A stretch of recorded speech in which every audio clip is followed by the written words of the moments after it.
রাসেল গাড়িতে কি হইছে? আরে বেটা গাড়িটা লইয়া এক জায়গায় যাইতাছি, হঠাৎ গাড়িতে তেল শেষ। আল্লাহ, গাড়ি বাইর করার আগে একটু চেক করে নিবি না? ওই বেটা অরে তুই এডি কি কস, চল সামনেতে যা তেল পড়ি।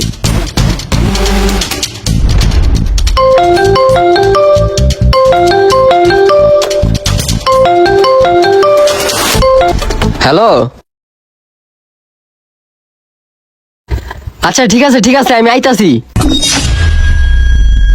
কিরে কি হইছে? আরে বেটা আমার মা অনেক অসুস্থ। রাসেল, আমার আব্বার হুন্ডা চাবিটা দেই, তুই ওই হুন্ডাটা চালায়া যা। এই হুন্ডার এই জায়গায় রাইখা যা, আমি দেখতে আছি। হেই বেটা তখন লয়ে যাবো কি লেগা? আমার ভাই ব্রাদার আছে না, সবাই ফোন দিতেছি, এই জায়গায় প্রাইভেট কার লয়ে আইবো। হ্যালো, হ্যাঁ বন্ধু বল। এই বন্ধু একটু 2 নম্বর গেটের সামনে আয় তো, প্রাইভেট কারটা লয়া। বন্ধু আমি তো আইতে পারবো না রে বন্ধু, আমি তো গাড়িটা নিয়ে একটু ঘোরার জন্য বের হয়েছি।